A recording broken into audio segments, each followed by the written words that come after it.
In the last episode, eigenvectors gave us stable directions. Now we ask what happens when there are enough stable directions to form a basis. Then the matrix can be rewritten as a change of coordinates, followed by independent scaling, followed by a change back. That is diagonalization. It turns a complicated transformation into a sequence of simple geometric moves. This becomes especially powerful when we apply the same matrix many times. A basis is a coordinate system. The standard basis is convenient, but it may not match the geometry of the transformation. If the eigenvectors span the space, they form an eigenbasis. In that basis, every vector is written as a combination of stable directions.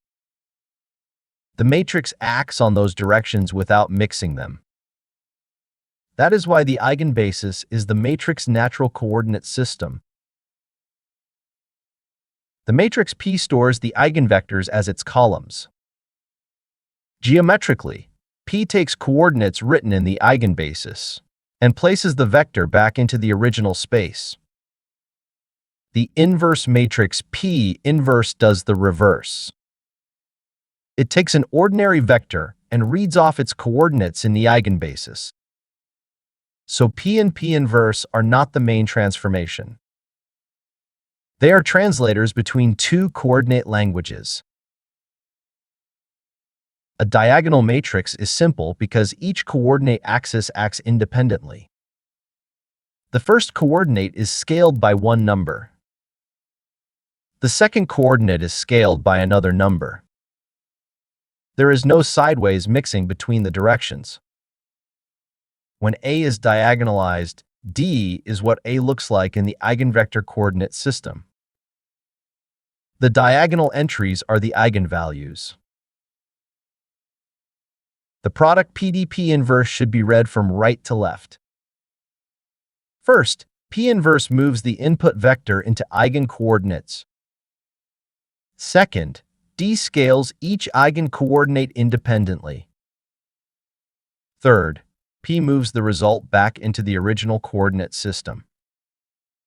This is the same transformation as A, but now the geometry has been split into understandable pieces. Matrix powers are where diagonalization pays off. If A equals PDP inverse, then A squared contains P inverse times P in the middle. Those pieces cancel. After n repetitions, the hard part is just d to the nth power. And d to the nth power means each eigenvalue is raised to the nth power. Repeated matrix multiplication becomes repeated scaling along stable directions. When a transformation is repeated, not all directions matter equally. A direction with a large eigenvalue grows quickly. A direction with a small eigenvalue fades. Over many steps, the largest magnitude eigenvalue often dominates the final shape. This is why eigenvalues are used to study stability, growth, and steady states. They tell us which directions win in the long run. Diagonalization requires enough independent eigenvectors to form a basis. Some matrices do not have them. A shear is the standard geometric warning. It may preserve one line, but all other directions are dragged along that line. There is no full set of independent stable axes. So the transformation cannot be reduced to pure independent scaling. Symmetric matrices make diagonalization especially clean. Their eigenvectors can be chosen orthonormal.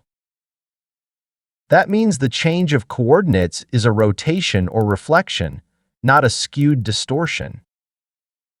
The inverse of Q is just Q transpose. Geometrically, symmetric matrices reveal principal axes. This is the bridge from diagonalization to PCA. Here is the core picture to keep. Diagonalization means the matrix has enough eigenvectors to build its own coordinate system. P and P inverse translate into and out of that system.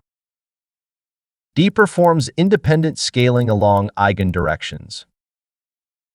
Matrix powers become easy because repeated transformations become powers of eigenvalues. In the next episode, we will generalize this idea with singular value decomposition, which works far beyond diagonalizable square matrices.